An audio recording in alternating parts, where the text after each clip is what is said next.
ข่าวดีทั้งน้องไม้กับน้องทายเพิ่นพี่น้องเนาะหอยจุบพี่น้องเอ้ยหอยจุบเนาะนี่จะมีปลาบ่มื้อนี้มีบ่แน่สาดบ่ได้อย่างเลยมื้อนี้ไม่ได้แต่หอยเนาะเอามาแจ้งข่าวอัน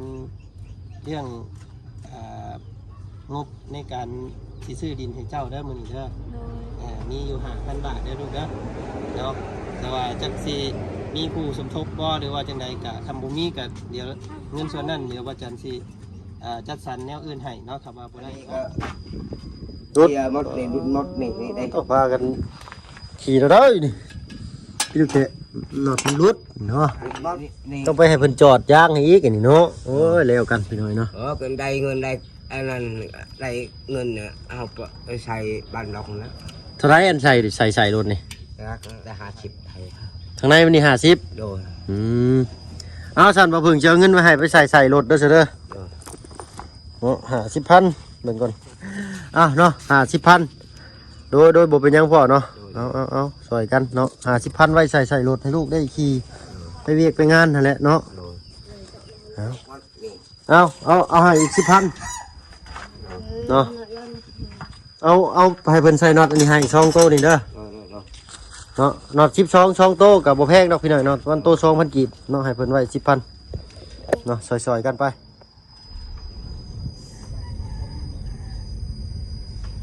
พี่น้อยเนาะตัดภาพมาบัดนี้หลังจากพอได้มาเมื่อวานนี้เนาะเป่าถาน้องซ้อนเพิ่นก็ยังบ่ทันมาแต่ให้พี่น้อยเนาะเนาะซื้อรองเท้าบูทกับแว่นตามาให้น้องเพิ่นก็มาบ่ทันพี่น้อยเนาะเข้าปลากล้วยปลามันริบๆไปแล้วก็ได้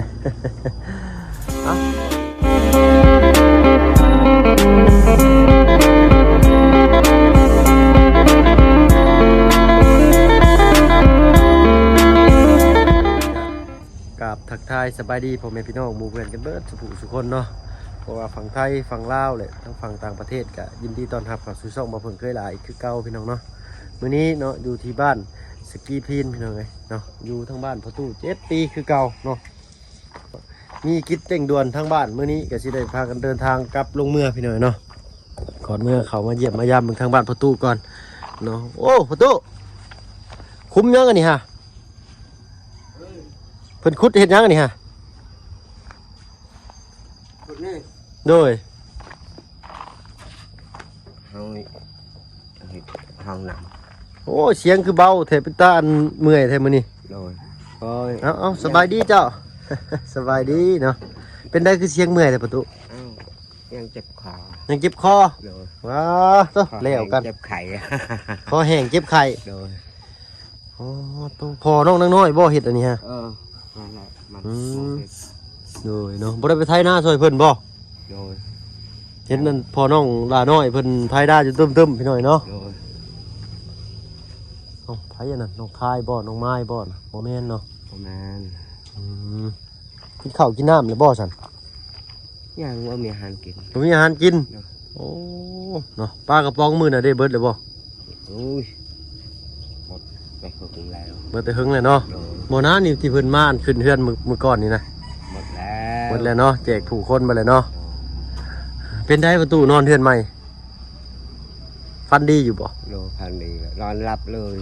ลยเพราะบ่ได้ฟันครับลืมฟันลืมกาพันโอ้ยเนาะอันนี้เป็นอันทางอาจารย์ลาวบ่โดยเนาะอาจารย์ลาวเฮ็ด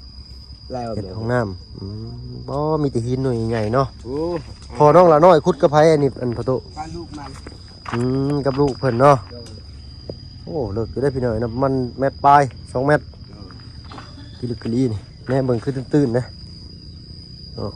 สิเฮ็ดห้องน้ำอยู่นี้เนาะทางเฮาก็ยังบ่ได้ทันมียังมาสมทบหรือว่าทางอาจารย์ลาวก็ยังบ่ได้แจ้งยังขาดเรือพี่น้อยเนาะโต๊ะเต็นท์นี่เพิ่นบ่ได้มาเก็บเอาบ่ประตูญาติเพิ่นบ่เฮ็ดทำเพิ่นยังบ่ทันมาเนาะเดี๋ยวกันพี่น้อยเนาะนี่ยัง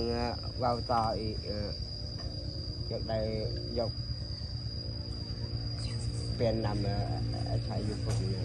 อยากเปลี่ยนน้ำมานี้บอกอาจารย์ลาวเลยบอกอาจารย์ลาวเพิ่นว่าได้ประตูเพิ่นได้แจ้งไหมทำหมู่ก่อนทำหมู่ก่อนเนาะ ต่อมานี่ก็ใกล้เติบพี่น้อยเนาะ โดยไกล ประมาณ30 เมตรเนาะ โดย ตั้งแต่เสาไฟฟ้าพุ่นเนาะเลยและ30 เมตรนี่ โอ้ยกว่าแล้ว น่า เม็ด สิทราบ ราคาแชนปลายเม็ดหนึ่ง ท่อน้ำนี่4 เมตรต่อ40,000พี่น้อยเนาะ โดย ต่อมากอะโอ้30 เมตร4แสนโอ้ล้านอยู่ได้พี่น้อยเนาะน่าจะบ่ฮอดล้านดอกเนาะ10 เมตรก็4แสน40 30 เมตรโอ้ล้านป้ายอยู่พี่น้อยเนาะโอ้ซื้อท่อน้ำนี่ก็ไกลเติบเลยนี่เนาะเอาถ่ายอาจะเล่าเพิ่นแจ้งมาอีกก่อนพี่น้อยเนาะ โดย ทางประตูเพิ่นอยากใส่ท่อน้ำมาใส่ห้องน้ำเนาะเพราะว่าก๊อกน้ำเพิ่นอยู่พุ่นเนาะอยู่บ้านหลังเก่าใช้ประตูพายางเบิ่งอยู่อะก๊อกน้ำเจ้านะเอาแต่ละมื้อจะไปอาบน้ำใช่จ้ะอาบอยู่เทิงเลยกันยางลงมานอนอยู่พี่บ่ เออ อื ไป ม ยางเริ่มเก้าอยู่แล้ว มันก็บ่ใกล้ไปานใดเนาะแต่ว่า เออ ก็อยากใช้สะดวกสบายแน่เนาะ โดย อ้าวทั้งอันอยู่เฮือนกับไผซะมื้อนี้ ใช่ เจ้าอยู่เฮือนกับไผมื้อนี้ มันโอ้ย อยู่เบิดทุกคนเลย ทุกคนเลยอะ อือหือ ยังเขาเมื่อวานนี้เขาไปเบิ่งข่าวงามอีหลีข่าวเขา เข้างามเลยบ่ โดย โอ้เป็นตาจากไปเบิ่งน้ำแท้นี่เนาะ โดย มื้อหน้าเนาะ โดย เอามื้อหน้าพี่น้อยเนาะมันออกงอกเลยบ่ประตู โอ้ยยัง ยังเนาะ โดย เอาได้จังหู้มันงามซั่นเอาได้คืบหนึง โดย โอ้ในนิ้วหนึงพี่น้อยเนาะสำนี้เพิ่นว่าต้องใช้ว่าเพิ่นหวานแต่หึงใส่เนาะเข้าให้บ่เพิ่งก็บ่เคยเห็นจักเทื่อพี่น้อยเนาะต้นเข้าให้นี่ถ้าว่าเป็นหน้าบันไดหน้าขันบันไดในภูเขานี่สิเห็นแต่ในโทรทัศน์หรือว่าในโทรศัพท์ โดย เขาซื้อก็ไปเบิ่งได้นี่เนาะ โดย แต่ว่าสัมผัสจริงๆนี่ยังบ่เคยเห็นพี่น้อยเนาะ โดย เอานี่ได้เขื่อนหลังเก่าเพิ่นพี่น้อยเนาะใส่พี่น้อยเนาะกอกน้ำที่เพิ่นอาบอยู่ซุมื้อก็อยู่ทางนี้เนาะ อยู่ทางนี้ อืมได้พี่น้องเป็นป่าบอนนี่เพิ่นสิอาบอยู่นี่แต่เก่าพี่น้อยเนาะ นี่ โดย ไม่ได้ใช้น้ำ เปิดไว้ให้มันไล่ยศจังสิตลอดบ่ประตูนี่ อัดไปนี่เลย อัดอยู่นี่ไว้แล้วก็เปิดยศเอาพี่น้อยเนาะ โดยหยุดเอา จังบ่เสียค่าน้ำแพงแม่นของเพิ่นพี่น้อยเนาะโอ้อันนี้เฮือนหลังเก่าเนาะ โดย โดยเดี๋ยวบ่มีคนนอนแล้วบ่เดี๋ยวนี้มีแต่ม่างแล้วสังกะสีไปเฮ็ดเรือนไฟ เป็นครัวเนาะ โดยลงชบาน อืม ยังหาใหม่อีก ไปหาใช้ประตูใหม่นี่ชื่อเอาบ่หรืออะไร คันเขามีเงินเขาเชื่อหาเองแล้ว ถ้าว่าบ่มีได้จ้ะไปขอ เขาขึ้นภูแล้วให้ ไปตัดเอา ไปตัดเอาแบก แบก ลำหนึงลำ มือละล่ำสิบ่ไปตัดไก่บ่เขาว่าไปตัด โอ้พอแห้ง พอแห้ง แล้วก็บ่มี อืม แบกย่างไปอีก อย่างไปอย่างมาเนาะ โ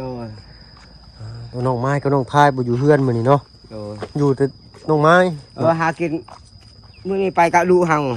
ลูกเจ้าก็ไปบ่ไป เออ เอาย่าง ไป ไปผูกไปหากินไปสอนป้านี่บ่ บ่ไปชันหอยในลาวพอใช้เด้อ สอนฮอดน้องฮ้อยอยู่น้องบ่ใช่ โดย อยู่ใกล้บ่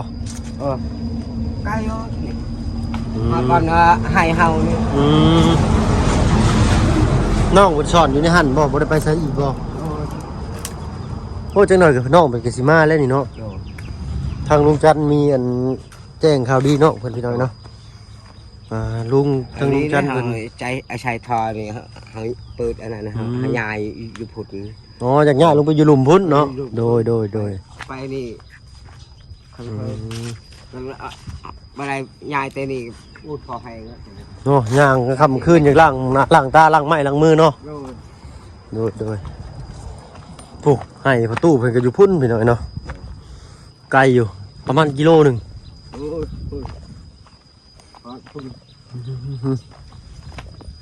ตอนนี้เฮามือครับไปจับเลยตัวเ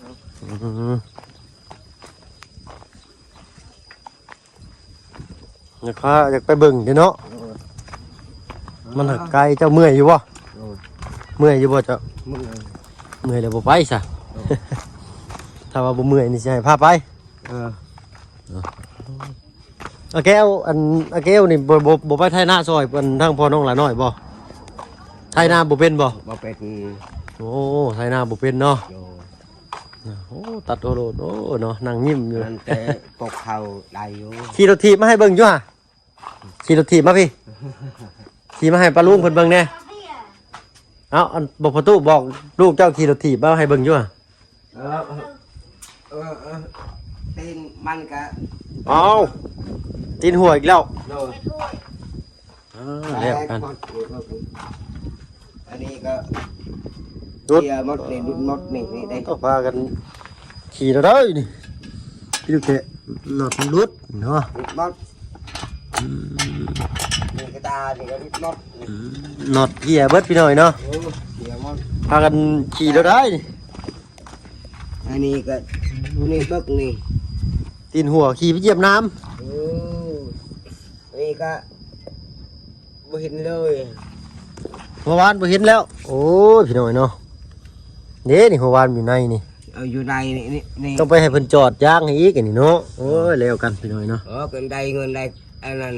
ได้เงินเนี่ยเอาไปใช้บ้านเราแล้ว เท่าไรอันใส่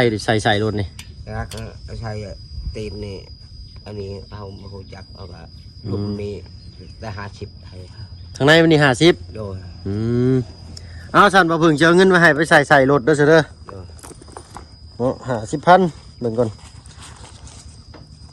อึ๊บเนาะน็อต10ช่องกันรุดพี่หน่อยเนาะ โดย อ้าวเนาะ50,000โดยบ่เป็นหยังพ่อเนาะเอาซอยกันเนาะ50,000ไว้ใส่รถให้ลูกได้ขี่ไปเวียกไปงานนั่นแหละเนาะ โดย เอาเนาะคันว่าให้เพิ่นเบิ่งให้ก่อนเนาะ โดย ว่าอันใส่รถนี่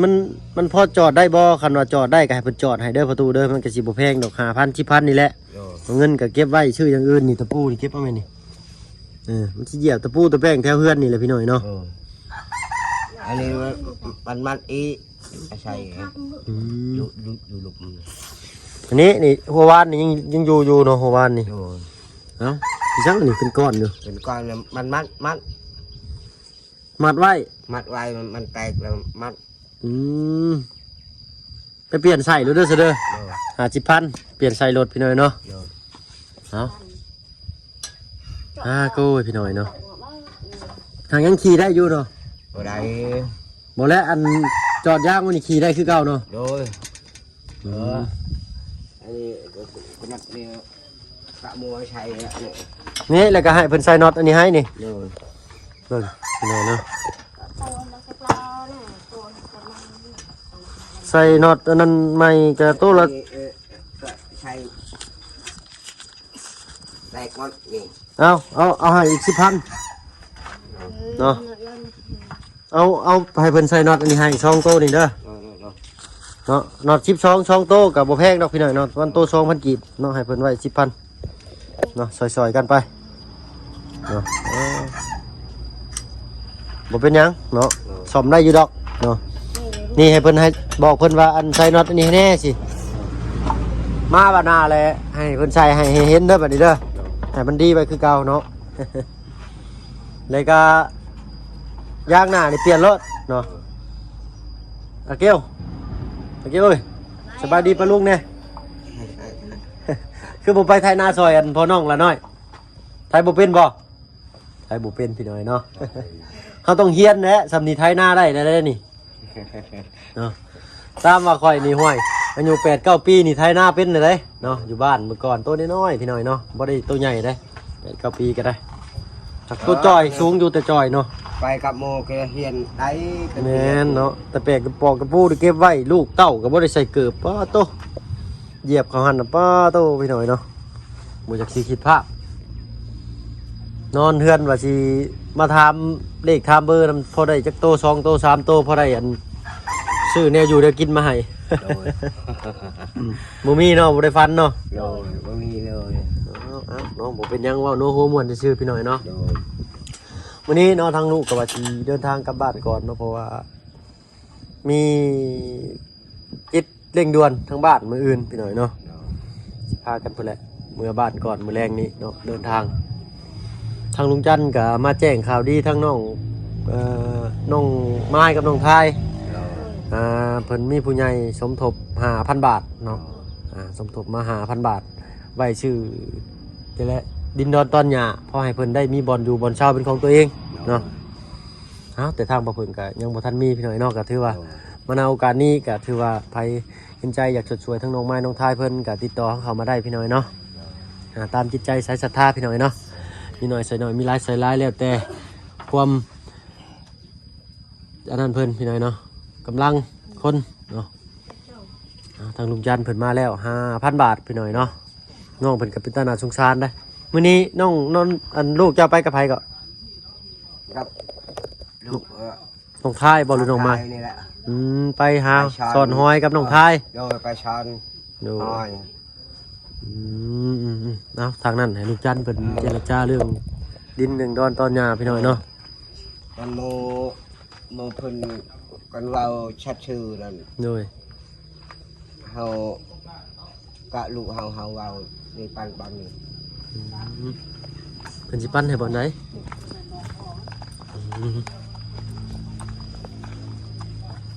เพิ่นสิแบ่งขายให้บ่อนใดประตู บ้านนี้ว่ามันขายแล้วกันบ้านนั้นกะเงินชูงนะ แม่นเลยเนาะติดหน้าทาง นี่ โดย รักอันนี้ก็ไปอยู่พุ่น โดย บ้านรักอันนี้ก็ไปอยู่พุ่น ชุดฮอดพุ่นเนาะ โดย ชุดฮอดบ่อนเก่าเจ้ามานี้เนาะ โดย มานี้ โดย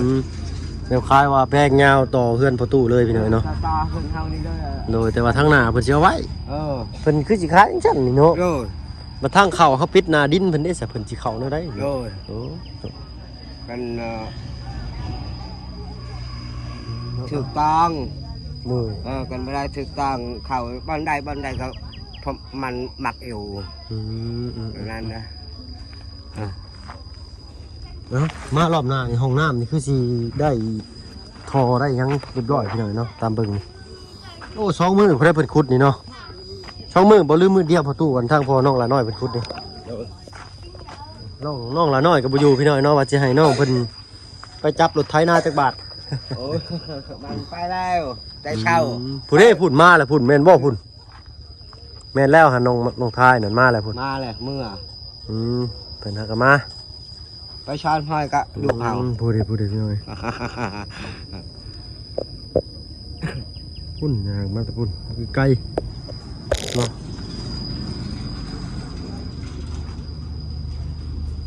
เนาะสั้นๆทั้งลูกกับสิขอตัวลำลาก่อนเด้อพอเด้อเนาะโดยสบายดีเนาะ ปลอดภัยอย่า โดย ใครอยู่ไม่แห้ง โดย หาคำตลอดโอ้ชาถูก สาธุเนาะ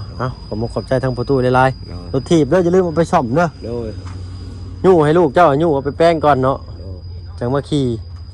เนาะเบลก็ขี่คอยเด้อเบลเด้อจะไปหยุกล้อได้ ไปเห็นแล้วหยุกล้ออยู่ทางนั้นมือน่ะตุ้ยอยู่ ที่โอ้ย ไปคอยขี่เนาะเฮาก็ ได้ คอยเบิ่งคอยแย่งเอาแล้วเนาะ โดย มันจะเป็นของเขาเองแล้วเนาะผูกผมก็พี่น้อยเราหมัดเอาโอ้บ่เป็นแนวหมัดเด้นี่ฮะ นี่ก็เบิ่งนี่มันมัดนี่ โอ้บ่เป็นแนวนี่นี่ฮะบ่ได้เด้นี่เนาะ โดย ต้องไปให้เพิ่นนั่นให้ใหม่เนาะเปลี่ยนยางให้ใหม่เราเด้อ โดย เงินก็เอาให้เลยเนาะยู่ไปให้เพิ่นเฮ็ดให้ยู่ไปยู่มากะเบิ่งเด้รถล่างพาหนะอาเบลเด้อคอยยู่ไปตามข้างถนนนั่นแหละเนาะนี่เนาะ ยางมันออก เพิ่นเอาอันมัดเอาได้เอาอันยางรถมัดเป็นก้อนอยู่ ให้เพิ่นเอาเงินให้เพิ่นได้เมื่อกี้นี่60,000ไปเปลี่ยนยางรถกับอันใส่น็อตเบาะนี่น็อต12 2ตัวนี่เนาะเอาเนาะพี่น้อยเอาติดตามมึงรอบหน้ากันแล้วกันเนาะรอบนี้ทางเฮากับผู้แหละมือเวียกมืองานกันพี่น้อยเนาะเนาะค่อยๆไปค่อยๆมา พยันดีแต่ละมือพี่น้องไงเนาะตัวเปียกตัวชื้นอีกแล้วใส่เอาไว้ก่อนได้ยังมามื้อนี้ มาแจ้งข่าวดีทางน้องมากับน้องทายเพิ่นพี่น้อยเนาะ หอยจุบพี่น้องไงหอยจุบเนาะนี่จะมีปลาบ่มื้อนี้มีบ่แล้วสาดบ่ได้อย่างเลยมื้อนี้ไม่ได้แต่หอยเนาะเอาไว้ก่อน